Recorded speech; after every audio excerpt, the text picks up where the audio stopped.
আজি আপোনালোকৰ লগত মই অন্য এটা খবৰ শ্বেয়াৰ কৰিম শিক্ষা বিভাগৰ এটা গুৰুত্বপূৰ্ণ খবৰ শিক্ষামন্ত্ৰীগৰাকীয়ে শ্বেয়াৰ কৰিছে খুব এটা ভাল খবৰ সুন্দৰ খবৰ বুলি ক'ব লাগিব যিসকল আপোনাৰ টেট উত্তীৰ্ণ প্ৰাৰ্থী আছিলে তেখেতসকলৰ কাৰণে খুব এটা ভাল খবৰ যিহেতু টেট উত্তীৰ্ণ প্ৰাৰ্থীসকলৰ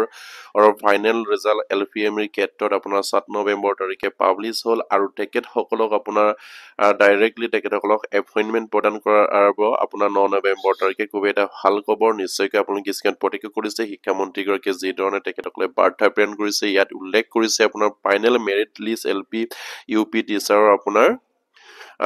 যোৱাকালি আপোনাৰ 7টা বজা 6 PM সেইখিনি পাব্লিছ কৰা হ'ল আপোনাৰ 7 নৱেম্বৰ তাৰিখে খুব এটা ভাল খবৰ আৰু যিসকল আমাৰ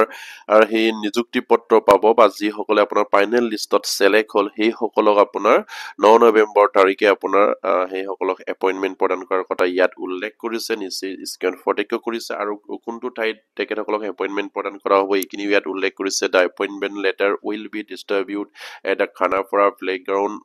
on 9 নৱেম্বৰ নিশ্চয় আপোনালোকে স্ক্ৰীনত প্ৰত্যক্ষ কৰিছে 9 নৱেম্বৰ তাৰিখে আপোনাৰ খানাপাৰা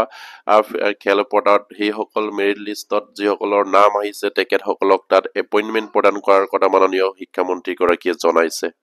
আৰু 40 গৰাকী ফাইনেল লিষ্টত সিলেক্ট কৰা যিসকল আপোনাৰ আমাৰ টেট উত্তীৰ্ণ প্ৰাৰ্থী আছিলে তেখেতসকলক স্বাগতম জনাইছো আৰু হেয়া নিশ্চয়কৈ আপোনালোকৰ কাৰণে ভাল খবৰ যেহেতু আপোনালোকক অলৰেডি এপইণ্টমেণ্ট প্ৰদান কৰাৰ ডেট তাৰিখ অসম চৰকাৰে ফিক্স কৰিলে আৰু অলৰেডি হয়তো আপোনালোকে গম পালে আপোনালোকৰ এপইণ্টমেণ্ট আপোনালোকে পাইছে নে নাই মেৰিট লিষ্টত নাম আছে নে নাই আৰু নিশ্চয়কৈ খুব এটা সুন্দৰ খবৰ বুলি ক'ব লাগিব আৰু 40 গৰাকী টেট উত্তীৰ্ণ বা ফাইনেল লিষ্টত সিলেক্ট কৰা আমাৰ যিসকল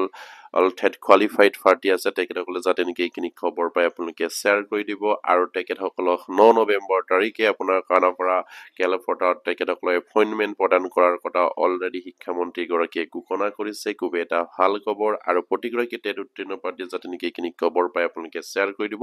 আৰু এতিয়ালৈকে যদি আমাৰ চেনেলটো ছাবস্ক্ৰাইব কৰা নাই কাইলৈ ছাবস্ক্ৰাইব কৰি দিব নমস্কাৰ জয় আইকন